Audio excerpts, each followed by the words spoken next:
हामीलाई अध्ययन गराउनुहुने गुरुजीले भन्नुहुन्थ्यो तालिम दिँदाखेरि, श्रीपाद नौतनपुरी धाममा भन्नुहुन्थ्यो, बाबु कथामा आउनु कथामा बस्नु त्यो महत्त्वपूर्ण कुरो होइन, कथा हामी भित्र कति बस्छ त्यो चाहिँ महत्त्वपूर्ण कुरो हो। कृष्ण कन्हैयालालले कि हजुरहरू यहाँ कथामा मन्दभित्र आएर बस्नु भएको छ, हजुरहरू भित्र कथा बसेको छ कि छैन, यो प्रश्न आफैमा छ।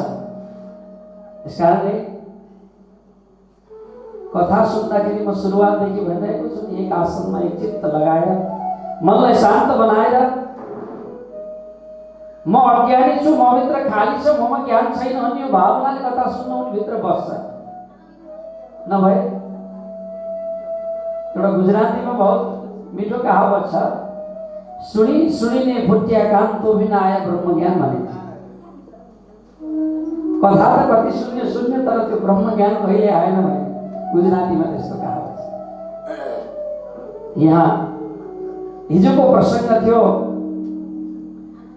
काल व्याल मुख ग्रास त्रास निर्नाश हेतवे। कालरूपी ग्रहले सबैलाई पक्रेको छ। नचाहँदै पनि हामीले मृत्युलाई वर्ण गर्नुपर्छ। गीतामा भगवान श्री कृष्ण भन्नुहुन्छ, जातस्य हि मृत्यु धर्म सत्यम भनेको छ। जन्मिनु झुटो हो तर मर्नु सत्य हो। हामी जन्मेको छौँ, बाँचिरहेको छौँ, यो झुटो हो, तर मर्नु पर्ने कुरो यथार्थ हो, यो सत्य हो। एक दिन सबै मर्नुपर्छ। आयो टप्प टिप्यो, मिति पुग्यो टाढेर डर्दैन थियो, इन्द्रै बिन्ती गरून् झुकेर पदमा, त्यो बिन्ती मान्दैन थियो। समय आइसके पछाडि एकैछिन पग भनेर पनि हुँदैन, त्यो मृत्युलाई रोक्न सक्दैन, हाम्रो बसमा छैन त्यो मृत्यु। यसकारणले मृत्युलाई सबैले वरण गर्नुपर्दछ। राजा होस् या रङ्क होस्, धनी होस् या गरिब होस्, अग्लो होस् या होचो होस्, जस्तो सुकै होस्, बाल बालिकाहरू सबैलाई भन्दैन कालले सानो छ, एक दिन सबले जानु छ। सबै कालरूपी सर्पको मुखमा होमिरहेका छन्। यहाँ सुतजी महाराज भन्नुहुन्छ, यस्तो एउटा साधन बताइदिनुहोस्, यो मृत्युलाई पनि जित्न सक्ने, अभयत्व प्रदान गर्ने त्यस्तो एउटा साधन बताइदिनुहोस् भन्दाखेरि यहाँले भन्नुभयो,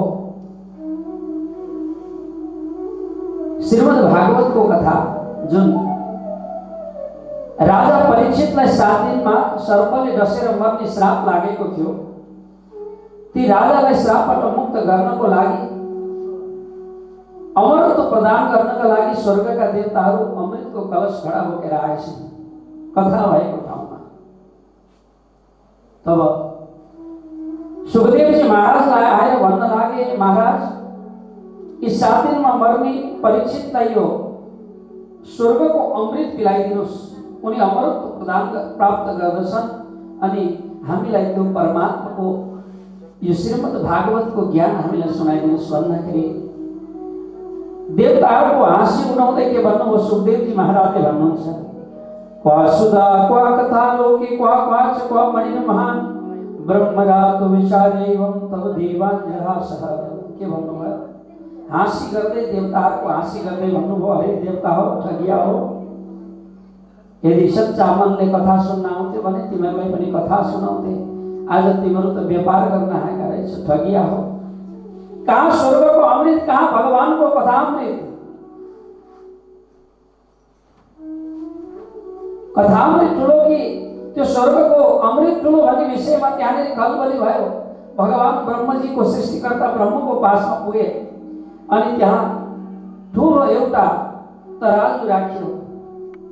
तराजुमा त्यहाँनिर अन्य धर्मशास्त्र ग्रन्थहरू राखियो, श्रीमद् भागवत एकातिर राखियो अनि अन्य धर्मशास्त्र ग्रन्थहरू एकातिर राखियो अनि ब्रह्मजीले त्यो श्रीमद् भागवतलाई राखेर तराजुमा तौल गर्नुभयो। त्यतिखेर देवताहरू छन् त्यहाँ। सुखदेवजी महाराज हुनुहुन्छ, हजुरहरूलाई थाहा छ कि जुन कुरो भारी हुन्छ त्यसको पल्ला तल हुन्छ, जुन हल्को हुन्छ त्यो पल्ला माथि हुन्छ। अन्य धर्मशास्त्र ग्रन्थहरू राख्दाखेरि पनि त्यो भागवतको तुला कहिले माथि आएन, त्यो तलको तलै भयो। अनि ब्रह्मजीले भन्नुभयो कि त्यो स्वर्गको अमृत भन्दा पनि भगवानको कथामृत चाहिँ महत्त्वपूर्ण छ भनिदिनु भयो। कृष्ण कन्हैया लालको या भन्नु श्रीमद् भागवती वार्ता शरणामपि दुर्लभा, यो देवताहरूको लागि पनि दुर्लभ यो कथा हो। स्वर्ग भनेको कस्तो त भन्दा तेतम भोक्ताम विशाल छिडी पुणे मृत्युलोकमा आविशन्ति। स्वर्ग यस्तो ठाउँ हो जहाँ गएर त्यो सुख भोगिसके पछाडि पुनः यो धरतीमा आउनुपर्छ लीला गर्नको लागि। त्यसकारणले स्वर्गको सुखलाई पनि तुच्छ माने। यो धरती त यस्तो छ हेर्नुहोस्, यो भारतवर्ष भारत भूमि यो यस्तो छ। हिजो अस्ति भर्खर यो कथा सुरु हुनुभन्दा पहिला 7 दिन त्यही कथा भएको, त्योभन्दा पहिला अन्त कहाँ कथा भएको, अहिले यहाँ आउँदैछ। यो सकेपछि अन्त कथा भइरहन्छ। यहाँ त भगवानको गुणानुवाद गाइरहन्छ दिन प्रतिदिन यहाँ भइरहन्छ। यस्तो ठाउँ छ हेर्नुहोस्। यसकारणले स्वर्गका देवताहरूलाई पनि यो दुर्लभ छ। गायन्ति देवा किल गीत कामी धन्यस्तु ये भारत भूमि भागे स्वर्गापवर्गस्य च हेतुभूता भवन्ति भूया पुरुषा सुरत्वा। ती स्वर्गका देवताहरूलाई पनि यो दुर्लभ यो कथा अमृत छ, यो जीवन छ। यस प्रकार यहाँ भन्नुहुन्छ यो कथा यस्तो हो, त्यो भगवानको त्यो धामलाई प्रदान गर्दछ। यस प्रकार यहाँ स्वर्गको कथामृत र स्वर्गको अमृतको विषयमा यहाँ तुलना भएको प्रसङ्ग आउँदछ। त यो कथा कहाँबाट सुन्यो?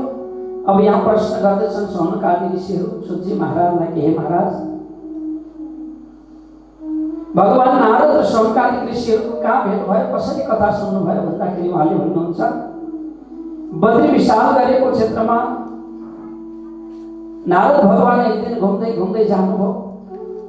त्यहाँ सत्संगको लागि ब्रह्मजीको 4 मानस पुत्रहरू सनक सनन्दन सनातन सन्त कुमारहरू, यी 4 भाइहरू ब्रह्मचारीहरू, एक भाइ कथा गर्ने, अर्को भाइ सुन्ने, अर्को भाइ कथा गर्ने, अर्को भाइ सुन्ने, यो क्रम चलिरहेको थियो। त्यो बीचमा नारदजी पुग्नुहुन्छ त्यहाँनिर। अनि नारदजीलाई भन्नुहुन्छ यहाँनिर कथम ब्रह्मदीन मुख कुतश्चिन्तातुरो भवान् त्वरितं गम्यते कुत्र कुतश्च गमनं गतः। हे नारदजी महाराज, कथम ब्रह्मदीन मुख कुतश्चिन्तातुरो भवान्, के चिन्ताले सतायो तपाईलाई? आज तपाईँ जस्तो ज्ञानी महापुरुष पनि चिन्तामा डुब्नु भएको छ। के भयो तपाईलाई?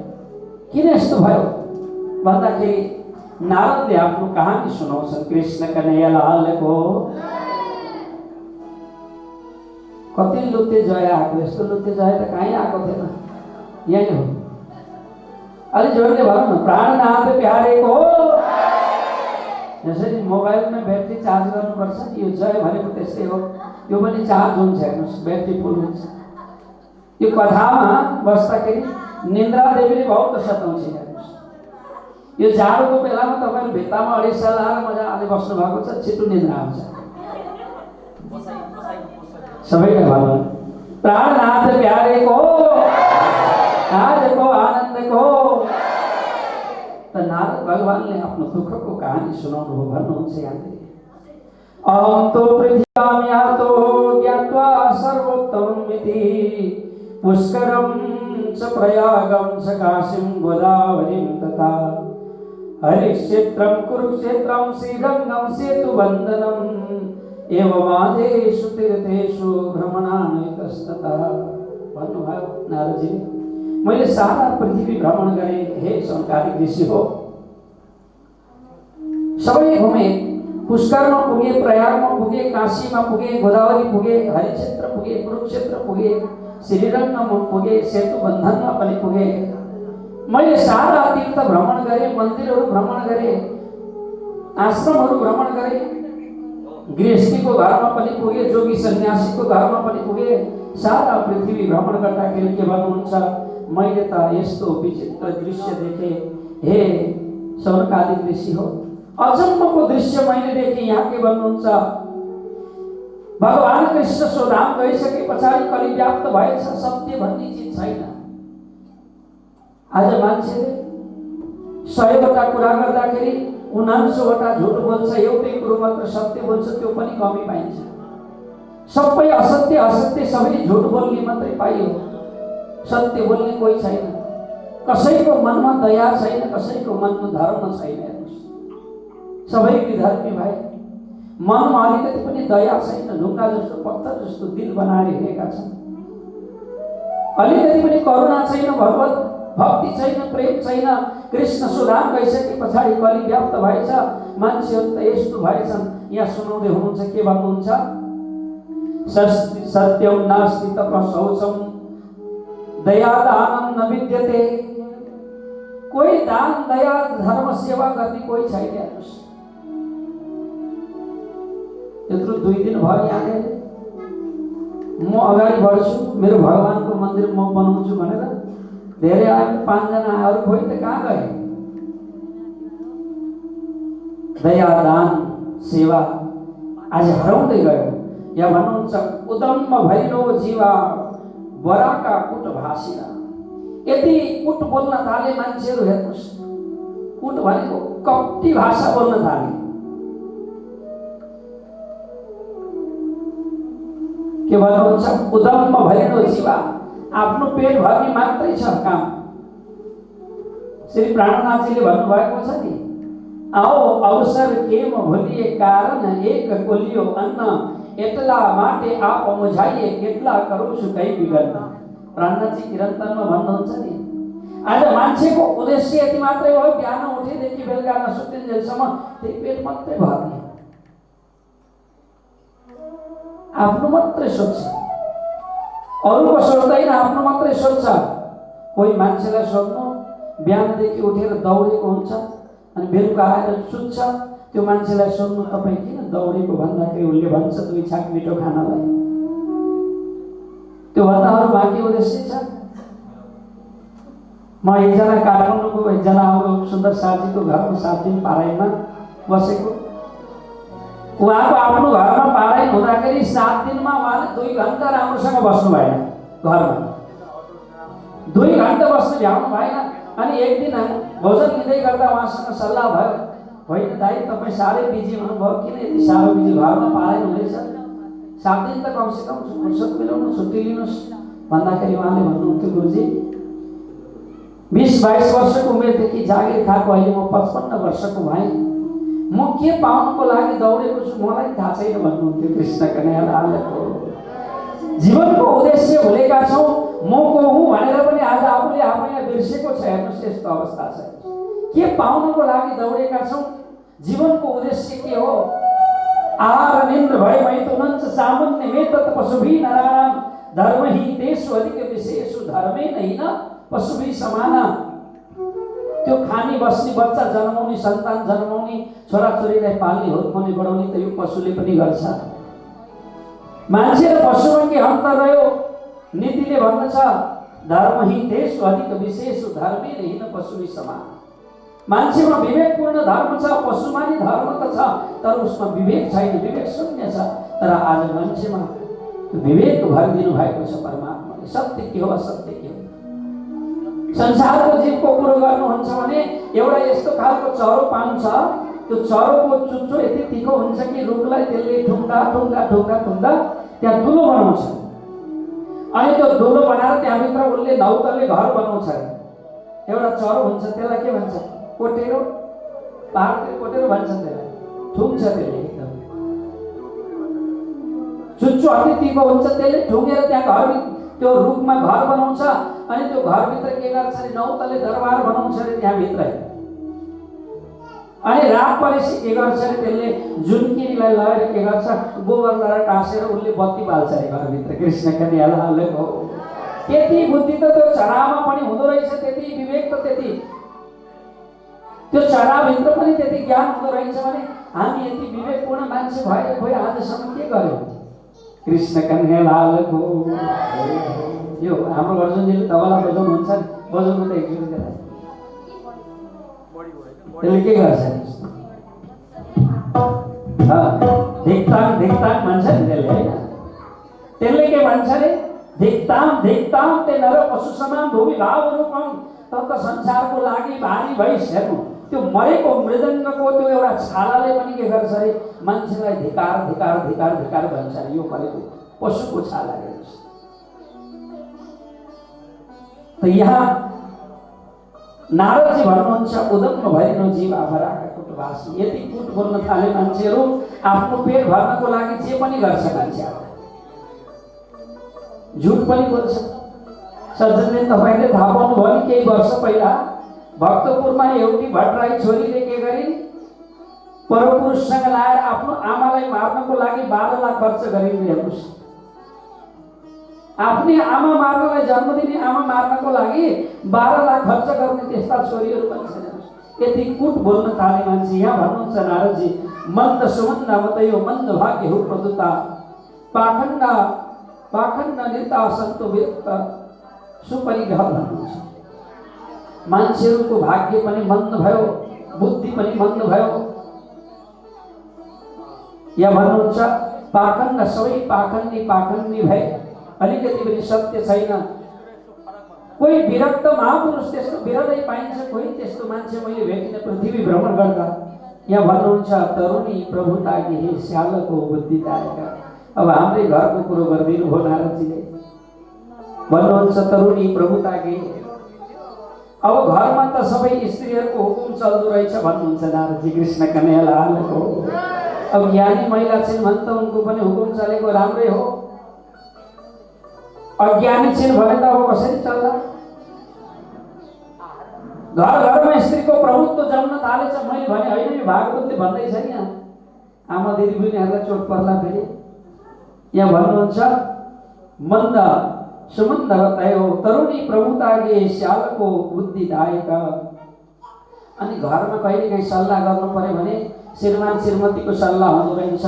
महाराज पहिला कहाँ सालु सापलाई बोल्न हुँदो रहेछन्, अनि सालुलाई सोध्दा रहेछन् भाइ के गरौँ ठिक छ भनेर सालुले उताबाट चाहिँ भन्दो रहेछ, ल दिदी यसो गर्छ ठिक हुन्छ, भिनाजुलाई यो सल्लाह दियो भने त सालुसँग सल्लाह लिँदा रहेछन्। देखौँ यहाँ नारदजी त्यसो भन्ने हुनुहुन्छ। ठिक छ, सालु पनि बुद्धिमानी ज्ञानी रहेछ भने त अब पढे लेखेको रहेछ भने त उबाट पनि सल्लाह लिँदा फरक परेन। तर अज्ञानी रहेछ भने शकुनी जस्तो परेछ भने के गर्ने? कृष्ण कन्हैया लालको शकुनीले होइन महाभारतमा त्यस्तो परेछ भने सालु के गर्नु? त यहाँ भन्नुहुन्छ कन्या विकीर्ण मोह दम्पति नाम सकलका नाम। गृहस्थीमा त यति भयङ्कर डरलाग्दो मैले देखेँ। भन्नुहुन्छ कन्या विकीर्ण मोह। आज मान्छेहरू धन सम्पत्तिको लोभमा परेर आफ्ना छोरीहरूलाई बेच्दा रहेछन्। नारदजीले भन्नुभएको कुरो कृष्ण कन्हैया लालको। आज घर घरमा दाइजोको नाममा छोरीलाई बेच्दा रहेछन्। यति सम्पत्ति दिन्छौ भने तिम्रो छोरी बिहे गर्छु, यति धन दिन्छौ भने, यति कट्ठा जमिन दिन्छौ भने बिहे गर्छु, नभए म बिहे गर्दिनँ भन्छ। ध्यान दिनु आमा दिदी बहिनीहरू, सज्जनबिन, जो मान्छेले, जो पुरुषले सम्पत्ति माग्छ, दाइजो माग्छ नि, त्यस्तो मान्छेले कहिले छोरी पाल्दैन। ध्यान दिनु, यदि सम्पत्ति माग्छ भने त्यसले कहिले जीवनमा कर्म गर्न जानेको हुँदैन, मेहनत गर्न जानेको हुँदैन। मेहनती पुरुषले, सत्पुरुषले अरूको धर्म कहिले लोभ गर्दैन, सन्तुष्टि हुन्छ ऊ आफ्नो। अरूले दिएर कति दिन पुग्छ तपाईँलाई? जति दिए पनि पुग्दैन, कमी नै हुन्छ। हेर्नुहोस्, अनि पुगेर दिएर पनि सन्तुष्टि हुँदैन। हेर्नुहोस्, कतिले दिएछ भने, कतिले दिएछ भने त्यही त दिएछ भन्छ। जति राम्रो दिनुहोस् न, तपाईँ सुनले पुरिदिनुहोस् न, त्यही भन्छन् मान्छे। काहीँ न काहीँ एउटा न एउटा खोट लगाउँछ। मान्छेको स्वभाव यस्तो छ। कृष्ण कन्हैया लालको। ध्यान दिनु, मान्छेको स्वभाव यस्तो छ। एकचोटि एउटा मान्छे श्रीमान श्रीमती गधामा चढेर जाँदै रहेछन्। ध्यान दिनु है, गधामा चढेर दुईजना श्रीमान श्रीमती जाँदै रहेछन्। अलिक पर पुगिसके पछाडि त्यो प्रसाद चौकतिर पुगिसकेपछि एउटाले भनेछ, हेर हेर दया नभएका दुईजना गधामा चढेर हिँडेछन्, अलिकति दया रहेछ भनेर गाली गरेछ।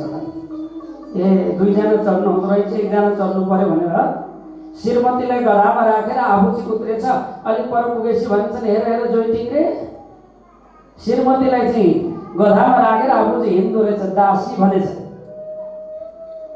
अलिक पर पुगेपछि आफू चाहिँ गधामा चढेछ, श्रीमतीलाई हिँडाएछ। फेरि अर्को मान्छेले देखेर भन्छ हेर हेर दया नभएको श्रीमतीलाई चाहिँ हिँड्दो रहेछ, आफू चाहिँ गधामा चढ्दो रहेछ, यत्रो तिग्रे भएर भनेछ। अलि पर पुगे ए होइन दुईजना चढ्नु हुँदो रहेछ, हिँड्नु पर्दो रहेछ, गधालाई पनि हिँड्नु हामी पनि हिँड्नु भनेछ। हेर हेर यत्रो गधा भएर पनि पैदल हिँडेका भन्दा रहेछन्। अलि पर पुगेपछि त विचार गरेछन् यो सबै गलत रहेछ, यो गधालाई चाहिँ हामी बोकौँ भन्दा काँधमा दुईजनै गधा बोकेर हिँडेछ। कृष्णका नयाँ हालेको हो, बुझ्नुभयो? मान्छेको स्वभाव यस्तो छ कि केही न केही कमेन्ट गर्छै गर्छ।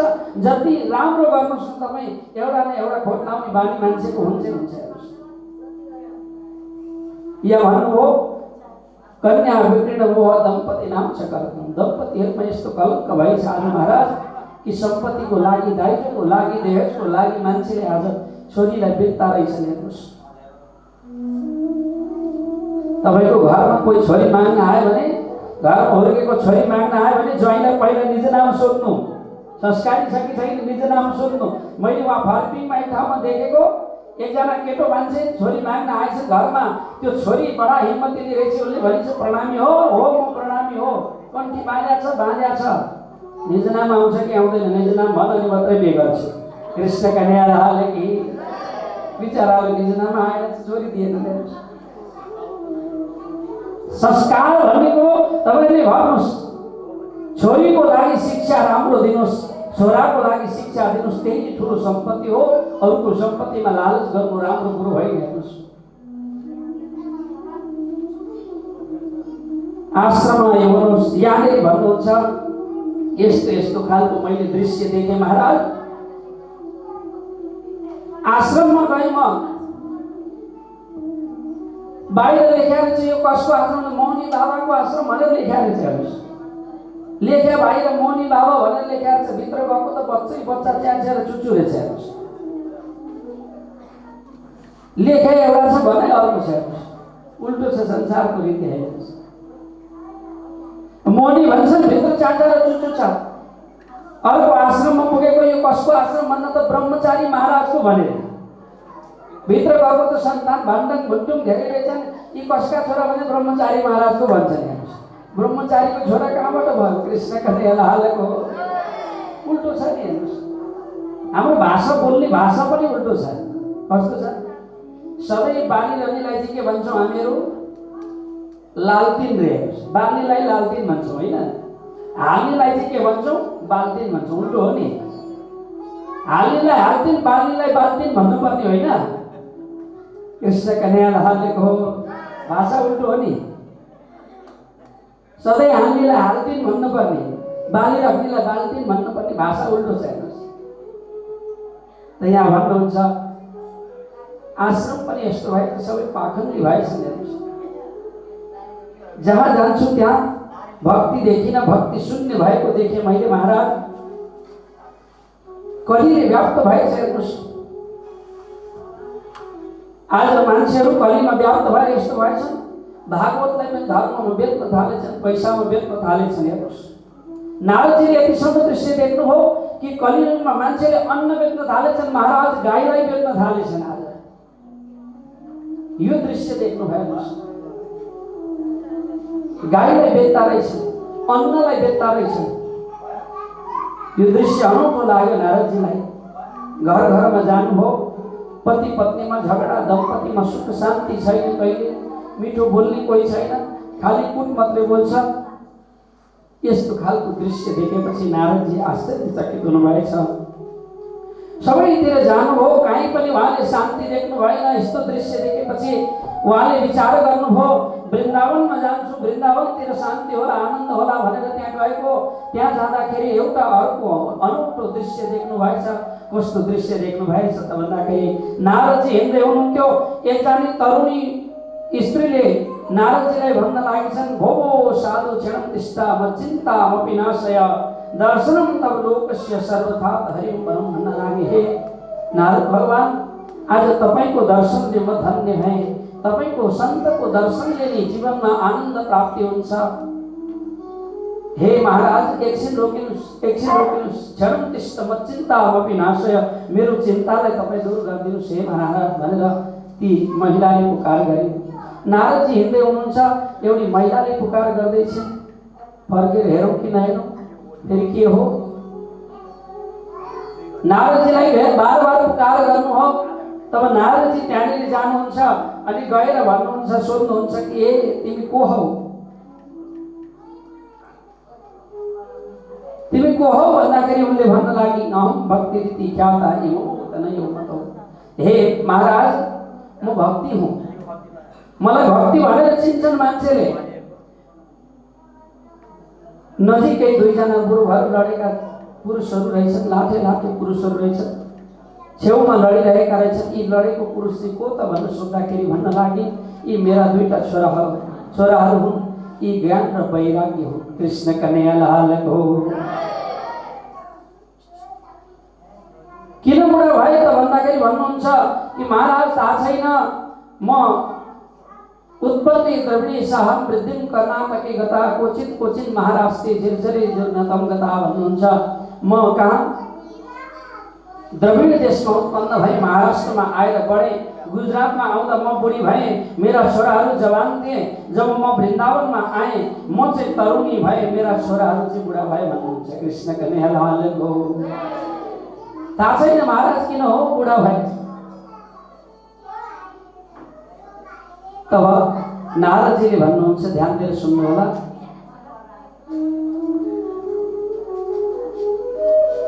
हे भक्ति चिन्ता नगर, म यो तिम्रो छोरा ज्ञान र वैराग्यलाई म जगाउने काम गर्छु भन्नुभयो नारदजीले।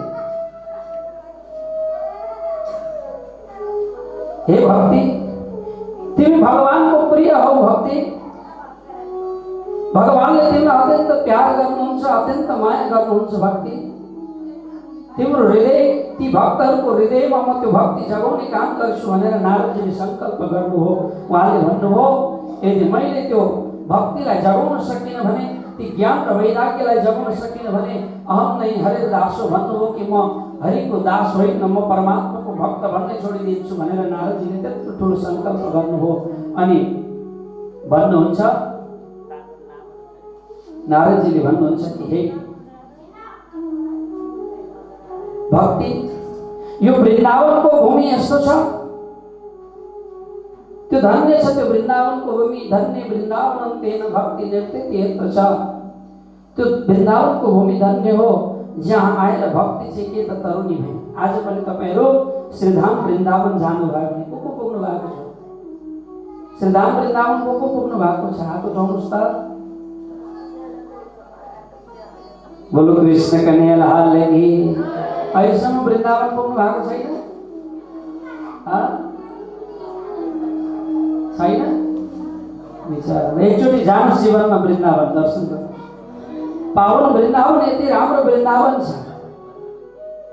कति राम्रो त्यो वृन्दावन सलल बगेकी